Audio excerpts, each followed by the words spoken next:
Ini pimpinan-pimpinan partai politik patut diduga tersandera kasus. Artinya apa? Korupsinya dilindungi. Artinya ada persekongkolan jahat dalam tanda petik yang melindungi tokoh-tokoh elit-elit bangsa yang melakukan tindakan dugaan korupsi. Assalamualaikum guys, jumpa lagi di channel Jurnal Update. Oke guys, jadi ketika ramai berita Presiden RI ke-7 Joko Widodo masuk dalam daftar pemimpin paling korup dunia 2024 versi posisi RI, berbagai pihak mendesak KPK untuk memeriksa Pak Jokowi. Hal ini pengamat politik Slamet Ginting mengungkapkan akan adanya persekongkolan di era pemerintahan Pak Jokowi untuk melindungi praktik korupsi guys. Jadi tak perlu berlama-lama, langsung saja kita simak bersama-sama video ini guys. Bismillah. Ini OCCRP ini adalah organisasi jurnalistik investigasi internasional dan anggotanya ada di sekitar 30-an negara. Nah tentu pekerjaan pers itu termasuk wartawan investigasi bukan hanya sekedar mencari fakta dan data, tapi dia harus memiliki keberanian mencari informasi. Nah, persoalannya adalah pada saat Presiden Jokowi memerintah Indonesia sejak 10 tahun belakangan ini, persepsi korupsi kita, indeks korupsi kita buruk dibanding dengan era SBY. Kemudian indeks demokrasi kita juga turun. Padahal Indonesia adalah negara demokrasi ketiga terbesar di dunia. Nah, saya kira parameter ini dijadikan sebuah titik poin bagi organisasi jurnalistik investigasi internasional ini. Ini menjadi panduan baru kemudian mereka menyelidiki. Nah, ini menarik seperti Bung Indra tadi kemukakan, ada kasus Hasto. Ini bukan sekadar cocokologi, dicocok-cocoki. Ini perkaranya adalah perkara-perkara korupsi. Jadi tindakan korup itu bukan semata-mata korupsi uang, tapi tindakan penyalahgunaan kekuasaan. Tentu dunia juga melihat bahwa sebelum jatuhnya atau sebelum Jokowi lengser, ada peristiwa terutama kasus Paman Usman itu juga dianggap bahwa ini penyelewengan demokrasi, itu, guys. Bahwa ada persoalan intervensi eksekutif dalam hal ini. Siapa lagi yang akan sanggup melakukan intervensi kalau bukan presiden, karena kekuasaannya nyaris tak terbatas. Parameter inilah yang dijadikan tolak ukur mereka kemudian melakukan investigasi, termasuk membaca berita-berita di Indonesia, di sejumlah negara. Artinya ini akumulatif.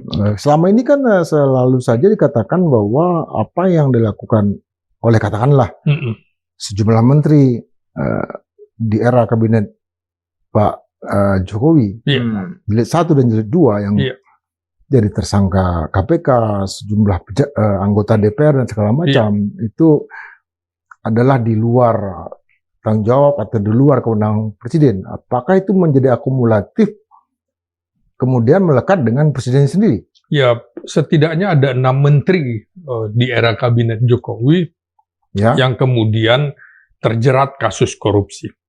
Belum lagi ada indikasi-indikasi sejumlah menteri yang kebetulan pimpinan partai dianggap tersandera.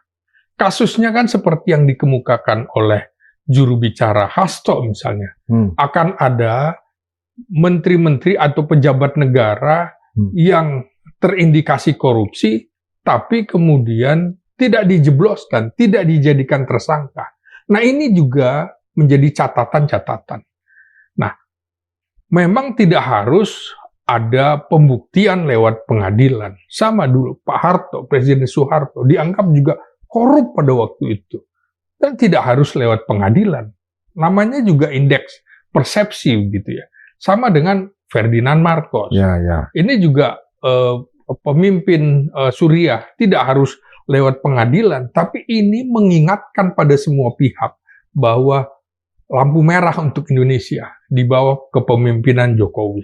Jadi bagi kami, kalangan akademisi, kalangan jurnalis, kemudian civil society, juga merespon ini, memang harus dinilai seperti itu. Ketika di dalam negeri tidak bisa lagi ditembus, misalnya lembaga hukum tidak bisa ditembus karena dianggap sudah diintervensi. Mau kemana? Publik berharap pada siapa? Berharap pada pers, wartawan investigasi. Hampir semua media punya wartawan investigasi. Dan organisasi ini juga tempat mendidik para wartawan investigasi, begitu, Bung. Artinya sejak 2006, atau mungkin sejak 2007, ada laporan sejenis yang diterbitkan oleh CCRP. Iya. Ya, artinya ada indeks, artinya ada 5 kepala negara terkorup setiap tahun yang mereka keluarkan. Iya. Dan Pak Jokowi muncul tahun ini. Iya, sejak 2006. Dan organisasi ini kan diapresiasi ya. Karya-karya jurnalistik investigasi, apa yang dilakukan OCCRP juga mendapatkan penghargaan Pulitzer dan lain-lain. Dia bekerja sama dengan sejumlah media internasional ternama. Misalnya. Jadi, kalau ada protes dari Indonesia, dunia akan menertawakan gitu. Kok begitu Jokowi mendapatkan penghargaan, bisa bergembira. Ketika mendapatkan penghargaan yang tidak enak, protes. Seharusnya ini menjadi pelajaran bagi semua pejabat. Jangan maunya dapat penghargaan yang bagus-bagus saja. Ketika dapat penghargaan yang buruk, lepas tangan. Kemudian defensif. Ini tidak layak, tidak kredibel, dan lain-lain. Loh, ini menjadi acuan. Acuan seluruh dunia, Bung. Wartawan investigasi. Gitu. Sebagai juga wartawan investigasi, iya.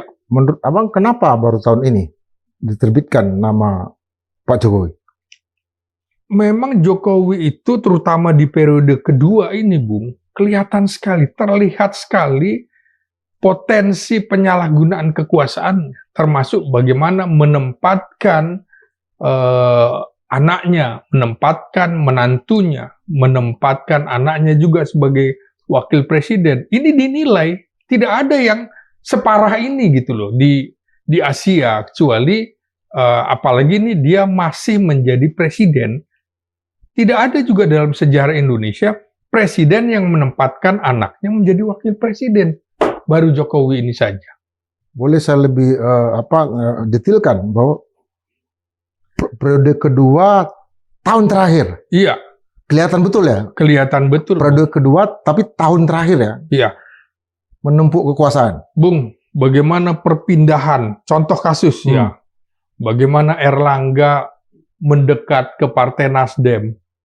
Ada potensi mendukung Anies Baswedan pada saat itu. Batal. Ada apa di Golkar?